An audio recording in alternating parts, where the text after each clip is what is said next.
This is the Christian Life Coach Collective, and I'm your host, Laura Malone. We're talking all things coaching, concepts, tips, tools, self-coaching, mindset, faith foundations, and definitely entrepreneurship, because I want to support your calling as a coach and help you build a thriving online business with God as your CEO. So I hope you enjoyed today's episode. Here we go. Okay, so today we're talking about things that I know you feel like you probably should be doing some of, and you might feel some pressure, not just from yourself to do these things, but when you see things, you're scrolling on social media and you see ads pop up telling you, hey, if you just do this, this is how I did it. You can learn from me. I'll teach you all the methods. Just start doing this. This is the key to your success. This is how you build your business, so on and so forth. I'm going to tell you what things you don't need to do first. These are all the secondary things, okay? We've talked about the first fruit on the tree after you've looked at the roots and the trunk and the branches. Then you can start looking at what mature fruit looks like, right? So when you have a strong, steady focus on everything else, then you can start thinking about all the other bits and pieces to your business. And I know you want the tasty goodness of quick fruit, but quick fruit is smaller and it's less tasty than if you were to just take the sustainable route. You know, if you grow too fast, if you move too far ahead of yourself, and you have to remember that the wind is going to blow, and if you have a tree with shallow roots, it's going to fall over, all right? So remember, we're playing the long game here. We're building your business for sustainability. There are a ton of things you can do in the business world that are going to take your time and energy and focus away from the one thing that you need to be doing, coaching people. But I am telling you that if you focus on serving your people, you're going to build everything else only one time. You're going to be closer to being spot on and successful than if you try doing all the little things that don't matter in the beginning at once. If you try to spread your focus, if you don't have the one tree focus, and you're trying to take every tree in the backyard down all at once, you're going to spend less focus and energy on the one thing that matters. Again, coaching people, right? And I know that some of you will probably throw yourself into the deep end. I understand you because I'm happily married to a version of you. And I also have sympathy for those of you who are married to a deep end headfirst diver or have one as a child. Bless you, my adaptable and likely traumatized friends. Okay, side note. So if you are this deep end diver kind of person, I at least hope to give you a flow during this gardening series of episodes that helps you know what's in front of you. What is it you even possibly need? So that while you're diving into the deep end, you know what to take with you. At least you know what deep end to dive into if you just have to do it. And then you can pick and choose out of all of these things what it is you want to try out, because there are some things that you will just never need in your coaching business. I don't know if you've ever had a child, and if you haven't, then one day, if you do, I'm going to say, the first kid, they get you on all of the gadgets. And they get you on making you think you need the diaper genie with the smellable bags and it releases a scent, like whatever it could possibly do. Your first kid, you buy all of the things because you don't know what you need. You don't know what you don't know. But down the road, you have more kids and you're like, get rid of all this junk. I don't need that stuff. I can't believe they got me to spend hundreds of dollars on that at Babies R Us. You know, I can't believe that I fell for that thing online that told me this is literally going to make parenthood easy. Whatever. It's the same thing. I'm trying to save you from all of those first child buys and all of the first child focuses, because you don't know what you don't know, but I do, and I just want to help you out. I don't want you to spend all the time and money. I want you to invest that time and money in the places that really matters, because you have a roadmap in front of you. I'm showing you what the tree will look like and what it takes to grow every part of the tree, right? What I will caution you towards is buffering through taking passive action in your business. We all do it. We all use external things to help buffer what we're feeling internally. But if you always use things like designing business cards, building a website, etc., to keep you from actually offering to coach people, you're going to end up with a website that doesn't say anything to anyone. And what does it matter? Because you don't even have an offer on there anyway. And if you do, you have some kind of good idea of what you would offer on there. You haven't tested that offer to see if people need it in your coaching. And you probably haven't even pressed publish on your website. And you have nobody to give those business cards to because you designed them, but not to give them away. You designed them to keep yourself from being in front of people you could give the business card to. Ask me how I know. Okay. So where do the business cards and the websites and the funnels and all of the paid ads, where do all of these things lie in the grand scheme of things? So they come after your trunk and roots are solid, and the tree can withstand the weight of matured and multiplied fruit on its branches. But in the beginning, you just need to go find people, connect with them, offer to coach them, and tweak your processes. That's how you up-level the trunk and create a solid growth plan that bears good fruit. But once you have fruit growing, you've got clients and you're getting results, and the trunk you've grown is doing all of the work for you, then it's time to look at the bigger picture of the mature fruit. The first thing I'm going to tell you, I believe you need to do once you start coaching and you're on a trajectory, you're taking action, you have a path in front of you, is to build your email list. We talked about sharing as the first part of the Sokoka tree, right? Well, you need to be creating content that you can share that will serve people. It needs to be valuable. It needs to be consumable. And building your email list is one way that you can do this. You can create a lead magnet and offer that lead magnet to help build the email list. People get something you created for free. It's content, even if it's a checklist. And no matter how detailed or how simple, it can just be something that they trade their email address for. And you get that email address, and all of those people on your list, you own that list. They have offered to give you their email address. So you own that. Whereas all of the things you do on social media, that's not yours anymore. And it can go away in a heartbeat. But that email list doesn't.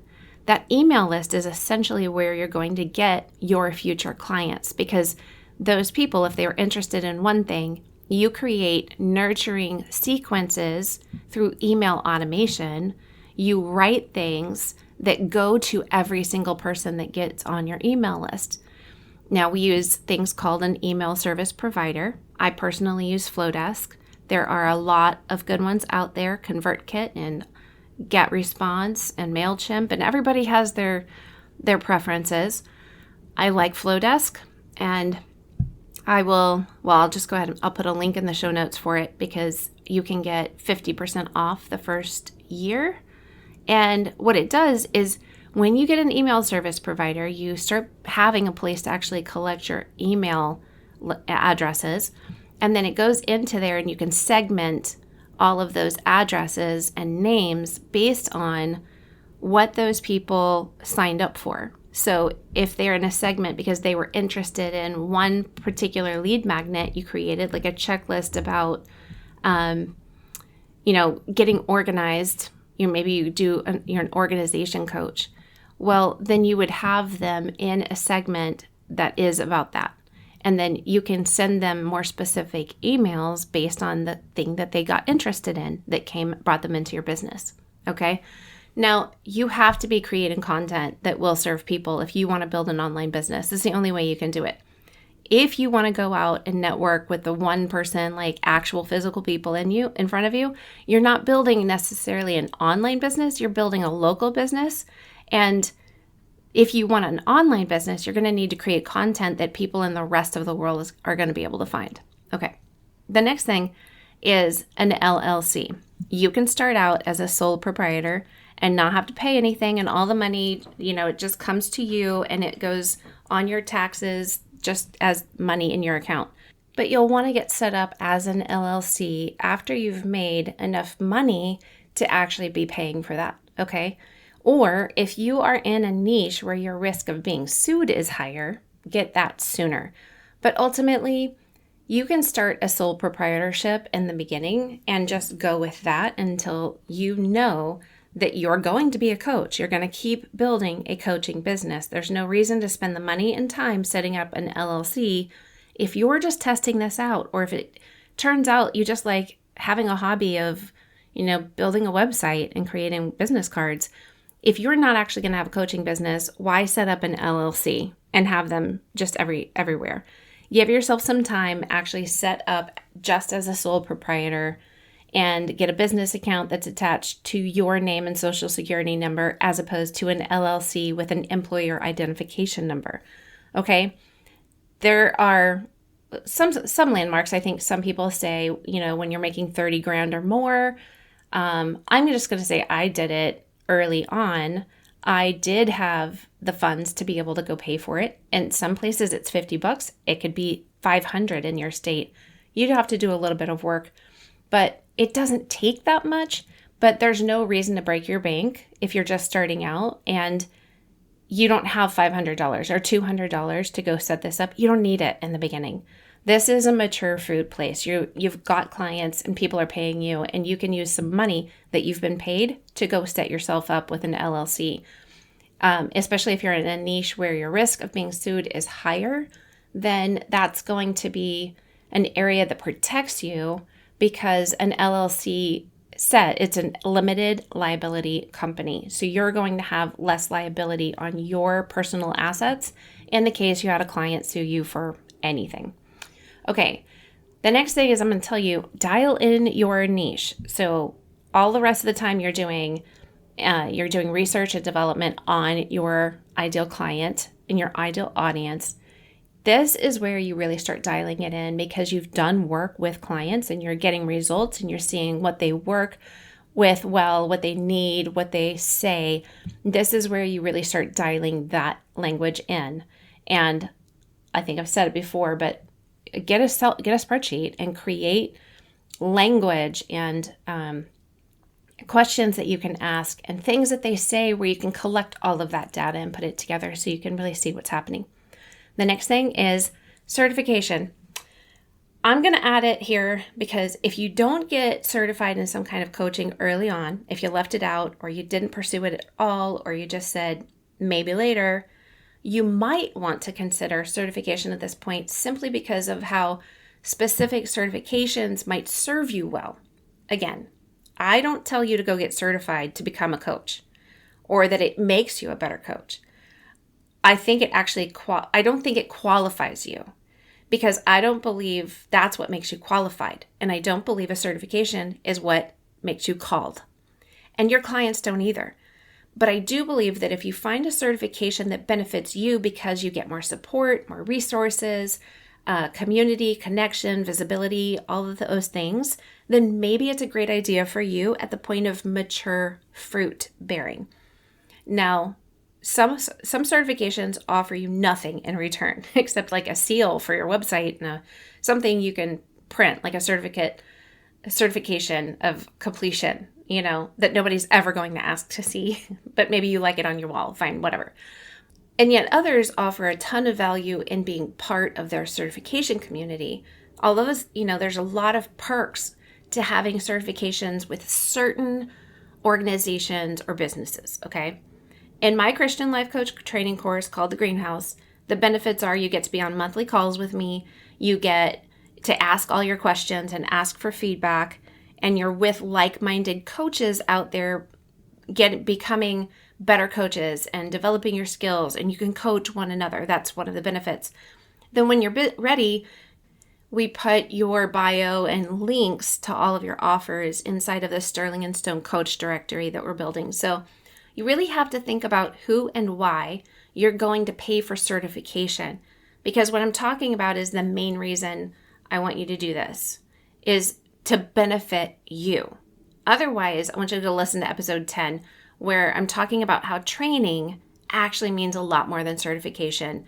So you can go get trained as a coach, and regardless of the certification, I talk about this in episode 10, there is just a difference between the two, because there's organizations out there that spend no time training you. Maybe you watch a few videos, but you never talk to a person. You never get feedback.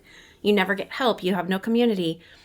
And they might give you a certification, but that certification means nothing if you didn't actually learn anything and you don't know how to coach when you're done. Okay. The next thing is a website. Some of you are like chomping at the bit to build a website, and you have all kinds of different reasons why you'd want to do that. I'm going to say, when you're making $4,000 or $5,000 a month and you're paying your bills with extra money to invest, maybe you can do this on the side and you can afford sooner to invest into it. Or maybe you simply can't control yourself and you do begin building a website on your own. That is possible, but I rarely meet somebody who has such a strong one-tree focus on becoming a coach with clients that they can also add, becoming a website builder focus that doesn't rob them from what they really need to be doing. I definitely don't recommend paying somebody to create a website for you until you're solid on your niche, solid on your ICA, solid on your marketing research, solid on how to write copy that converts, and solid in your bank account. Otherwise, you're going to end up changing it all anyway. So don't spend your time doing that. And you likely won't have the access or the knowledge to make the changes quickly, easily, and cheaply if you pay somebody else to do it. All right, next thing, virtual assistant. Some people want an assistant to do the things that they don't like doing. If you can afford it, when you can afford it, go for it. Fiverr, Fiverr.com. Like, there's lots of different platforms out there where you can connect with people who can be a virtual assistant for you and get certain things done. You can do that little bits and pieces at this point of mature fruit, because if you're clear about what you need, that's the key. Get a virtual assistant when you are clear on what you need done, and then make sure you ask them all of the questions. Make sure that you get very clear about what they're doing, especially if they're helping you create something that you don't know how to create. Get very clear, because they're going to go away at some point and you're going to need to know, how did we do that? So ask them to create an SOP, or a standard operating procedure. That's what SOP stands for. Ask them to help create SOPs so that you get a strong handoff for everything that they created. The next thing is funnels and paid ads. A funnel is basically when you have a website set up and you have a place where people can pay for things and pay for your services, your offers. A funnel creates a flow, like a journey for your client, so that they can say, oh, if I buy this now, I can also buy that at a lower price because I'm bundling it. There's bump sells, there's upsells, downsells, there's all kinds of things that take your client through a journey. You do not need a funnel ever until your tree is already bearing fruit. Like, you need to already be coaching people, be really clear about what you offer, and then be really clear about what they need and what they would want that is complementary to that, what coincides with it. So you would have to be able to create more than one thing to offer in order for you to need a funnel. Paid ads, same thing. You need to have a lot of money and a lot of time and a team built up in order to keep up with what it really requires you. If you're paying for ads on social media, you need people who are going to pay attention to keeping up on that. And you're going to be throwing out a lot of money. Do not do this early on. This is when you're making like $100,000 or more. Like, you don't need it. I promise you don't need it. I don't need it. My clients don't need it. So many people who do it end up turning around just saying, I wasted that money. I literally just gave Facebook my credit card and said, do what you want. Go shopping for the day. You don't need to do that anytime soon. You need to have a lot of niche and ICA clarity and know exactly what kind of transformation you offer, exactly who you're talking to, have a lot of really great language that's super dialed in, and have paying clients that are going to pay for those ads. Do not look at anybody who's offering you to teach you how to use paid ads to grow your business until you are at least at this point. They are not talking to you. So a lot of this series, I'm trying to reduce your FOMO. I don't want you to take advantage of things where people are taking advantage of you, not knowing what you don't know. And you don't know that you're not even the person they're talking to. You just think it's a good idea and you would hate to miss it. You're not going to miss it. That offer will always be there. And if it's not that person, it's somebody else. I promise you. The extras, all the extras, the business cards, the equipment, like better camera or microphone or all of those things, they're eventually upgrading. That's going to benefit you in the equipment area one day, but only when you have the rest in place and it's actually time to up-level your quality. Otherwise, your phone and your computer are enough. Just go with it. The fancy paid-for branding extra. Don't do this until you've played around so much on your own. Get Canva, even the free version of Canva, Canva, link in the show notes. Do what you can to know what you like about your colors and your fonts and the feel and the look of your brand. If you hire someone to come in and do your branding, make sure you solidly like it so that it's really sustainable for your future. Because if you look at your brand, you look at your website and all your products and you go, I don't love that, you're going to eventually want to change it. It's expensive to pay for somebody else to come in and do your branding. Just play with it on your own. Do some research. Go to Canva. It'll teach you everything you know. Because if you're not in control of your branding, it's really hard to change. I built my own branding because I took a long time to learn how to do it all on my own. I did all of the passive action and buffering in the beginning of my business.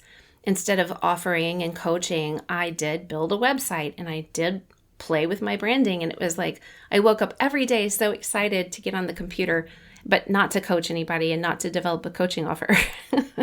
This is why I'm actually teaching you what I'm teaching you now, is because I understand the desire for all these things. But now I know I could have gone so much sooner. I could have stepped into what I'm really called to do. And I could have gotten so many more results and helped so many more people transform their lives and get where they want to go, right?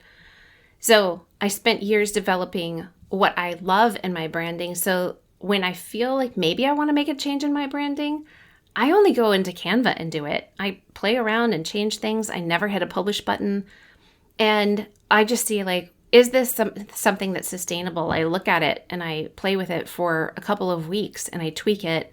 And I spend a lot of time figuring out, do I want to completely change my branding to this, different color scheme or whatever it is, because I don't want to just hit publish and then say, wow, I want to go backwards.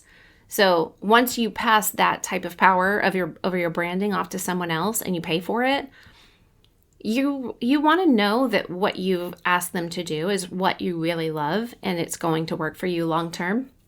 So make sure that if they say, okay, I'm going to do your website for you, but you only get 3 rounds of me making changes. And after that, it costs more for me to keep making changes for you. And this is what's popular. And this is what I suggest. Fine. You can take their counsel, but do not accept it as set in stone. You need to love it. And if you don't love it, then it's not sustainable. You're going to go find somebody else. You're going to be very unhappy. I promise you.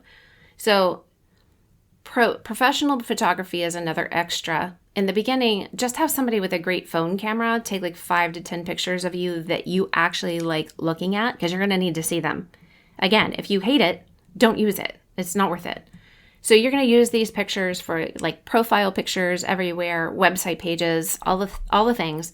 Then when you've made enough money in your business that paying $300 or up for a professional shoot doesn't make you blink back tears, you can go look for a photographer and do a short photo shoot to get what you need. But seriously, don't buffer with your money on extras like this. If you simply need to buffer because you're really afraid of actually coaching and making offers to coach, I want you to go spend your time and money on getting a coach. for your own mindset and get out of the buffer zone. And alongside that, buffer through creating content. If you have to buffer, not telling you to buffer. I'm saying if you must buffer, do it in the right productive places. Go create content.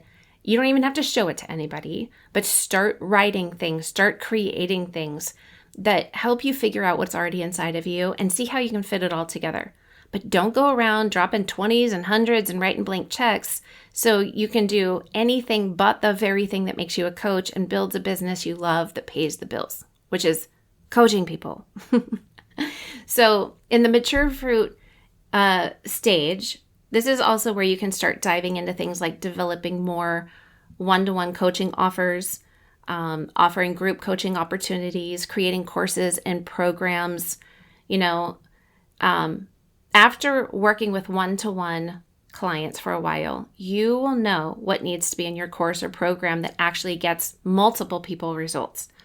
You can listen to episode 55 about 4 methods of coaching. It's the one-to-one, group, courses, and some kind of mixture of them. So you can see how you can scale your business when it's time. This is the multiplication factor.